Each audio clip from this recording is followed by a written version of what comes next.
Chairperson महोदया, महात्मा गांधी नरेगा, जिसका कुछ साल पहले कई लोगों ने मजाक उड़ाया था, उसी मनरेगा ने कोविड और बार बार के लॉकडाउन में प्रभावित करोड़ों गरीब परिवारों को ठीक समय पर सहायता प्रदान करते हुए सरकार के बचाव में एक सार्थक भूमिका निभाई है। फिर भी मनरेगा के लिए आवंटित बजट में लगातार कटौती की जा रही है, जिसके कारण काम मिलने और समय पर मजदूरी के भुगतान की कानूनी गारंटी कमजोर पड़ रही है। इस साल मनरेगा का बजट 2020 की तुलना में 35% कम है, जबकि बेरोजगारी लगातार बढ़ रही है। बजट में कटौती से कामगारों के भुगतान में देरी होती है, जिससे माननीय सुप्रीम कोर्ट ने फोर्स्ड लेबर माना है। इसी वर्ष 26 मार्च को सभी राज्यों ने इस योजना के तहत अपने खाते में नकारात्मक संतुलन दिखाया है, जिसमें कामगारों को भुगतान का लगभग 5,000 करोड़ रुपए बकाया है।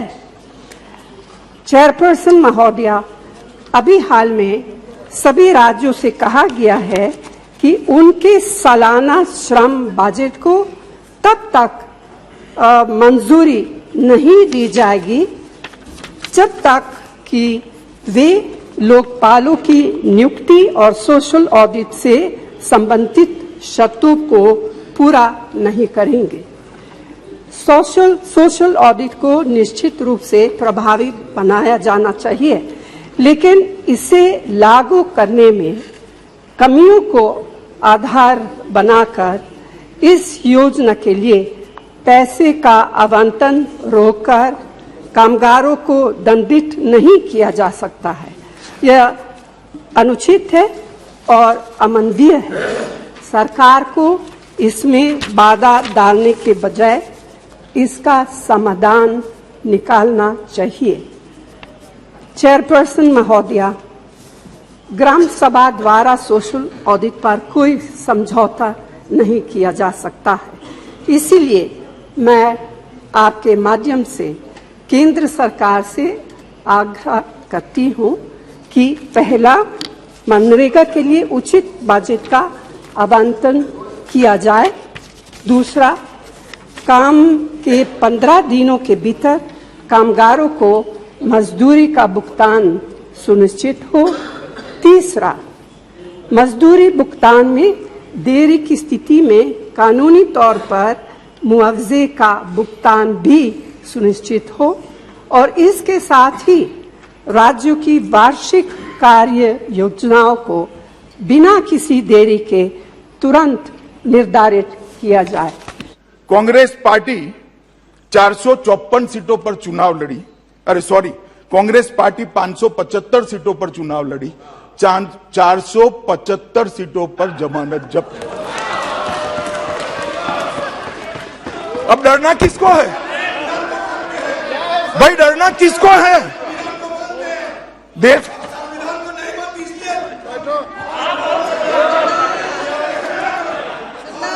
माननीय अध्यक्ष जी, भारतीय जनता पार्टी के कोई कार्यकर्ता को डरने की जरूरत नहीं है। हमने 4 राज्यों में सरकार बनाई है और हमें पूरा भरोसा है कि मोदी जी के नेतृत्व में जहां पर भी चुनाव आएगा हम निश्चित जीत कर आएंगे। हमें कोई डरने की जरूरत नहीं। और भाई, मैं आपको बताना चाहता हूं, हम तो जब 2 थे तब भी नहीं डरते थे। अब तो 302 है। और यहां से उस वक्त तंज कसे जाते थे। मैं नाम नहीं बोलूंगा नेता का, वरना पॉइंट ऑफ ऑर्डर उठाएंगे। मगर तंज कसे जाते थे। हम दो हमारे दो, उस पार्टी का आज विपक्ष के नेता का स्टेटस भी नहीं बचा। हम नहीं डरते। चुनाव से डरना क्या, हार जीत होती रहती है। जनता का फैसला है, हमने स्पिरिट है। मैंने यही कहा। आप ट्रांसलेशन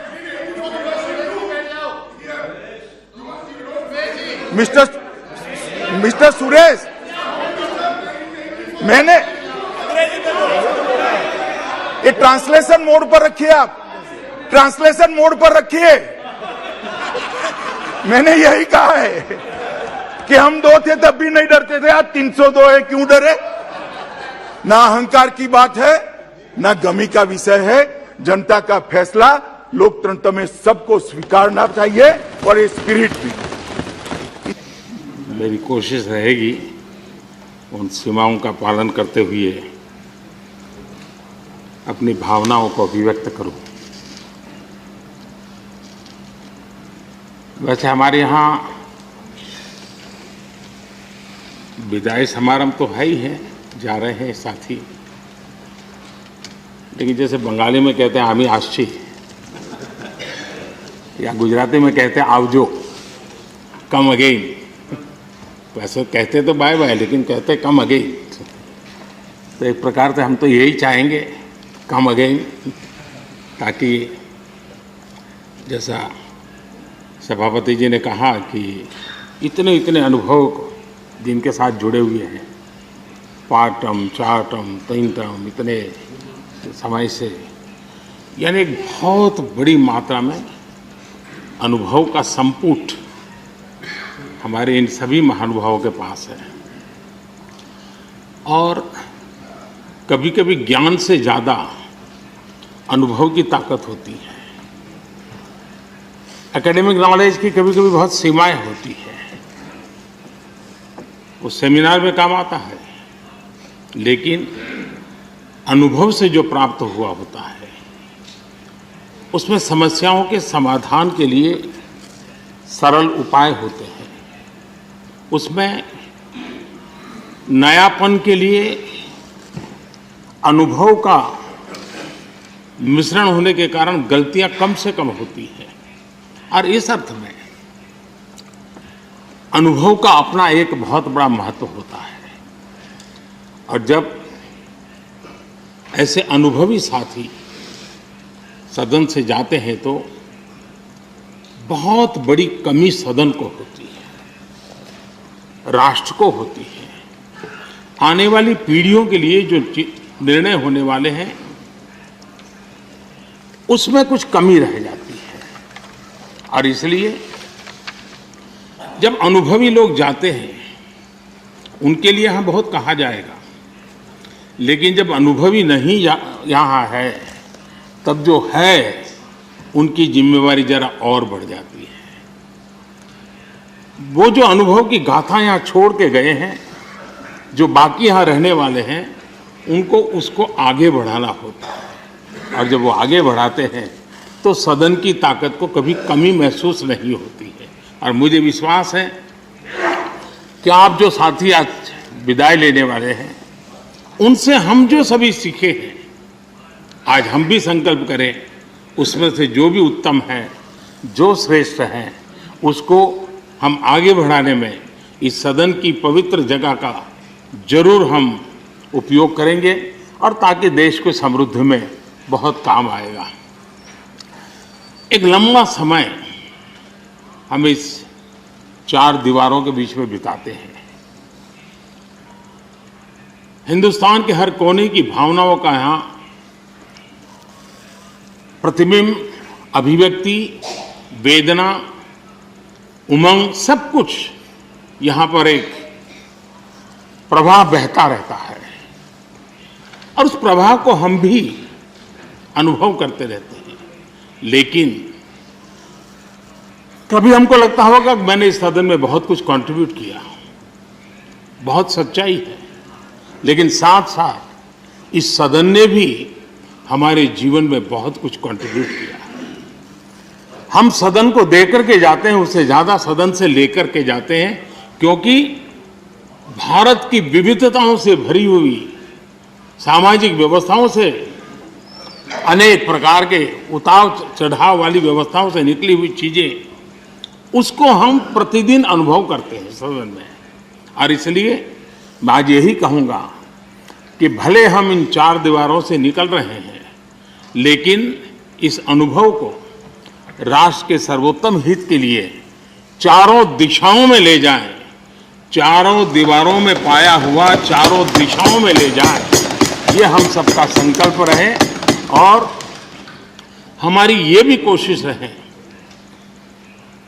कि सदन में अपने कालखंड में जो महत्वपूर्ण चीजें हमने कंट्रीब्यूट की हैं, जिसने देश को शेप दिया, देश की दिशा को मोड़ा है, मैं चाहूंगा उन स्मृतियों को आप कहीं न कहीं शब्दबद्ध करें, कहीं न कहीं लिखें, ताकि कभी न कभी वो आने वाली पीढ़ियों को रेफरेंस के रूप में काम आएगी।